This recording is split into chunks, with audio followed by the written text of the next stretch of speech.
اعوذ باللہ من الشیطان الرجیم بسم اللہ الرحمن الرحیم الحمدللہ رب العالمین السلام علیکم ورحمۃ اللہ وبرکاتہ۔ آج کی جو ہماری بات ہے وہ آداب مباشرت۔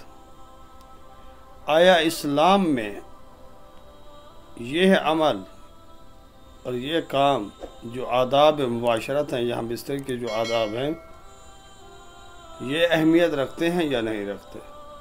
اسلام میں مباشرت کے آداب کثرت سے بیان کیے گئے ہیں، یعنی نطفہ منتقل ہونے سے پہلے جن چیزوں کا خاص خیال رکھنا چاہیے تاکہ اس عمل سے اولاد کی تربیت میں جو ہے نا کلیدی کردار ادا کیا جا سکتا ہے۔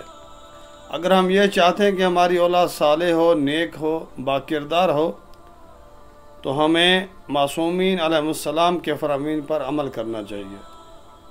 رسول خدا صلی اللہ علیہ وآلہ وسلم نے فرمایا، مباشرت کے وقت بولنا نہیں چاہیے۔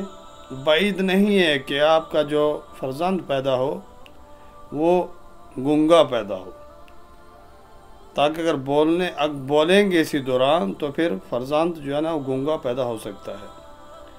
اور اسی طرح سے شرمگاہ پر نگاہ کرنا، یہ موجب بنتا ہے کہ آپ کا جو فرزند ہو، جو آپ کی اولاد ہو، جو بچہ ہو، وہ نابینا نہ ہو اور اندھا نہ ہو۔ تو لہٰذا ان چیزوں سے پرہیز کرنی چاہیے۔ ایک تو بولنا نہیں چاہیے، اور دوسرا شرمگاہ کی طرف نگاہ نہیں کرنی چاہیے۔ لہٰذا رسول اللہ صلی اللہ علیہ وسلم کے فرمان کے مطابق عمل کرنا چاہیے۔ اور اگر ہم یہ چاہتے ہیں کہ ہماری اولاد صحیح اور سالم پیدا ہو تو ہم ایسے کام کرنے سے پرہیز کریں جن کام کے ذریعے سے ہماری اولاد جو ہے نا وہ کسی بیماری کا یا کسی مشکل کا شکار نہ ہو۔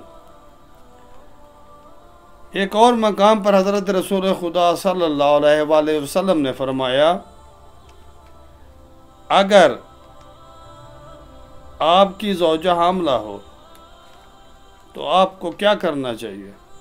آپ کو بغیر وضو کے مباشرت نہیں کرنی چاہیے، باوضو ہو کے ہم بستری کرنی چاہیے۔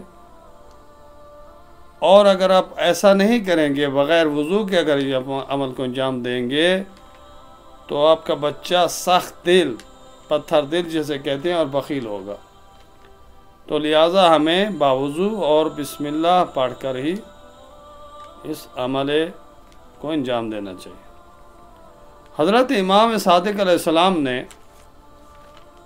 اپنے اصحاب سے فرمایا کہ سہاگ کی رات مباشرت سے پہلے یہ کام انجام دیں۔ پوچھا گیا کہ ابن رسول اللہ وہ کون سے کام ہیں اگر ہم وہ انجام دیں تو ہماری اولاد صالح، نیک اور سالم پیدا ہوگی اور پروردگار ہمیں اس نعمت سے نوازے گا؟ تو حضرت نے فرمایا، آپ یہ عمل انجام دیں، یعنی جب آپ کی بیوی، آپ کی زوجہ سہاگ کی رات آپ کے پاس آئے تو آپ سب سے پہلے کیا عمل کرنا چاہیے؟ اس کے پیشانی کے بال پکڑ کر قبلہ کی طرف رخ کریں اور یہ دعا پڑھیں، پروردگار تیرے حکم کی اطاعت کرتے ہوئے اس سے میں نے نکاح کیا اور تو نے اسے حلال قرار دیا مجھ پر،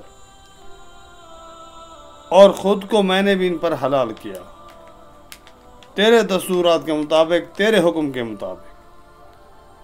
اگر تو نے مجھے اس سے اولاد عطا کی، اور تو اولاد عطا کرنے والی ذات ہے، اور پروردگار مجھے اس سے اولاد عطا کرنا اور مجھے اولاد جیسی نعمت سے، رحمت سے محروم مت کرنا، اور جو اولاد عطا ہو اس میری زوجہ سے اسے نیک، صالح اور سالم قرار دے، اور شیطان کو اس سے دور رکھ، بے شک تو سمیع اور بصیر ہے۔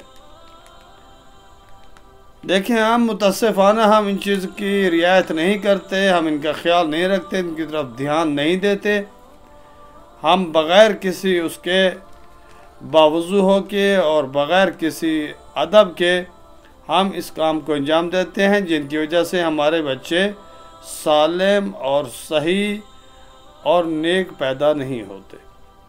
لہذا ہمیں قرآن کے مطابق اور اہل بیت کے فرامین کے مطابق، روایات کے مطابق، آیات کے مطابق اپنی زندگی کو اچھے انداز میں گزارنا چاہیے، اور جو مقدمات زندگی ہیں میاں اور بیوی کے درمیان، ان کو انجام دینے کے لیے ہمیں ان فرامین پر عمل کرنا چاہیے۔